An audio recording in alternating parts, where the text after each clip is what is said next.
Mene yanlığımı halkıma bağışlayman, hak yürekten. Şu muzikası, şu yürüne mıçılış, sözleri Anvar Acıyev'nin eski kitaptan alınan sözler, tırlap karağız, sağ olunuz var bizden.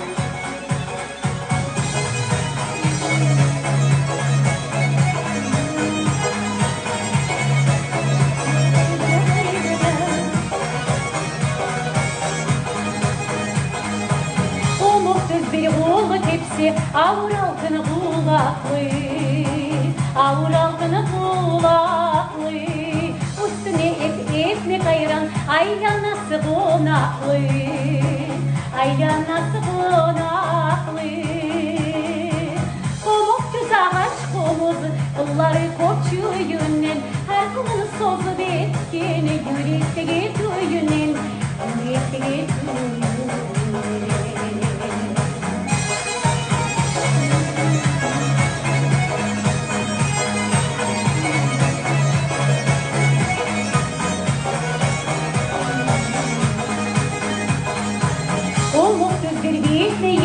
Kazak erileri başlayan, kazak erileri başlayan, kılıç bulan yazılan o tavlardağı taşlayan, tavlardağı taşlayan.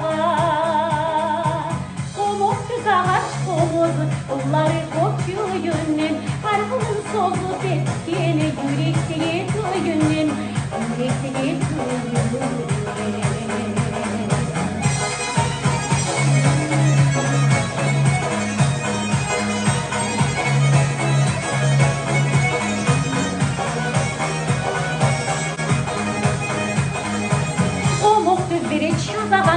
Buğday yemek bozu yağlı, buğday yemek bozu yağlı.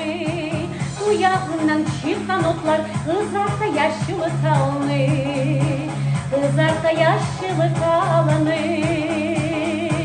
Komuk düz ağaç komuzu, kılları koçu yünden, harfının sozu betkeni, yürekte getüyünden, yürekte getüyünden.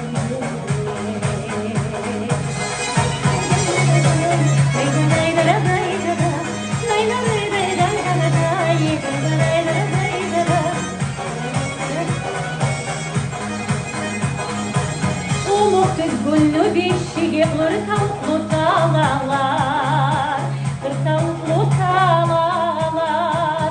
Bu ne kırk dilde kassalım, kıyın görmeyi kalabar, kıyın görmeyi kalabar. Komuk düz ağaç komuzu, kılları koçu yünden, her kılını sozu betkeni, yürekte getüyünden, yürekte getüyünden.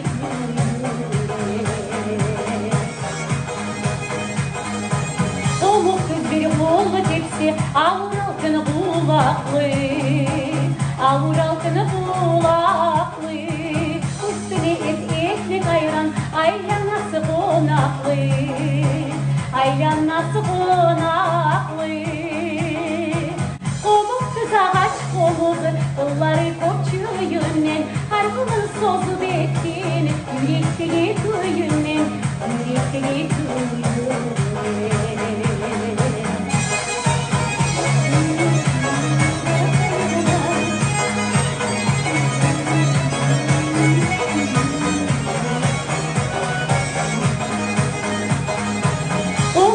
Bir yeni yer kazak erileri başlayan, kazak erileri başlayan.